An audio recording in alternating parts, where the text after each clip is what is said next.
ডাম্পাৰৰ খুন্দাত পায়েল নামৰ ছাত্ৰীগৰাকীৰ যি অতি দুখজনকভাৱে মৃত্যু হ'ল, সেই মৃত্যুৰ ঠাইত ইয়াৰ স্থানীয় লোকে তেওঁৰ আত্মাৰ সদগতিৰ বাবে নাম প্ৰসংগেৰে আৰু বন্তি প্ৰজ্বলনেৰে এই অঞ্চলটোত তেওঁৰ আত্মাৰ শান্তিৰ কাৰণে প্ৰাৰ্থনা জনাইছে।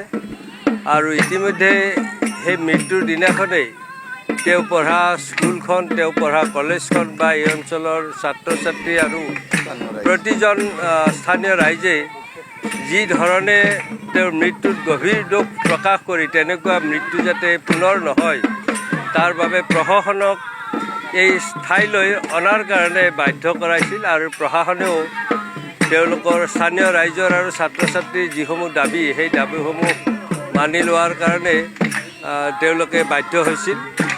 আৰু তেওঁলোকে লিখিত প্ৰতিশ্ৰুতিও দি গৈছিল, স্থানীয় ৰাইজে যিখিনি কাম ইয়াৰ কাৰণে দাবী কৰিছিল সকলোখিনি মানি লোৱাৰ বাবে তেওঁলোকে বাধ্য হৈছিল। কিন্তু স্থানীয়ভাৱে বা সেইদিনা সামগ্ৰিকভাৱে দাবীসমূহ মানি লৈয়ে তেওঁলোকৰ আন্দোলনটো বাতিল কৰাৰ কাৰণে যদি কৌশল অৱলম্বন কৰিছে তেনেহ'লে এইটো বেয়া কথা হ'ব।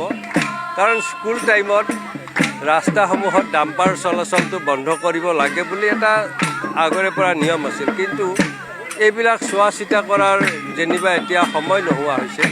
কিন্তু সেইদিনা ৰাইজৰ সেইটোৱে মূল দাবী আছিল।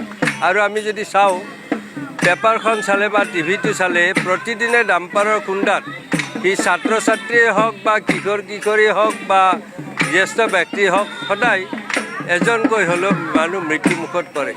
গতিকে এটা সদায় মৃত্যু ঘটোৱা যন্ত্ৰত পৰিণত হোৱা এই ডাম্পাৰসমূহক যদি নিয়ন্ত্ৰণ নকৰে তেনেহ'লে ইও আমাৰ বানপানীটোক এটা ৰাষ্ট্ৰীয় সমস্যা বুলি চিহ্নিত কৰাৰ কাৰণে সকলোফালে দাবী উঠে। কিন্তু তাত 100 বা 200 মানুহ বছৰটোত নমৰে, 200 মানুহ নমৰে। কিন্তু এই ডাম্পাৰৰ খুন্দাত যদি হিচাপ কৰে তেনেহ'লে 350-400 মানুহ বছৰত মৰে।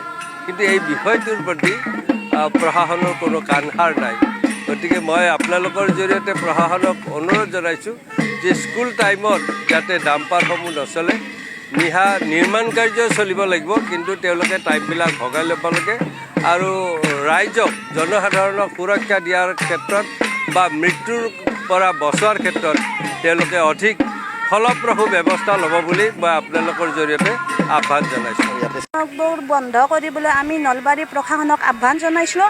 সেইমতে তেখেতসকলে নিৰ্দেশ জনাইছে, ৰাইজৰ দাবী মানি লৈছে যে ৰাতি 11টাৰ পৰা 7টালৈকে তেখেতসকলে এই ডাম্পাৰবিলাক বন্ধ কৰিছে। আমি তাৰ বাবে বহুত সুখী, কাৰণ সকলোৰে ল'ৰা ছোৱালী আছে। আজি পায়েল দেৱী যেনেকৈ মৃত্যু হৈছে, যাতে দ্বিতীয়বাৰ এনেকুৱা কোনো ল'ৰা ছোৱালীৰ কাৰোৱে নহয়।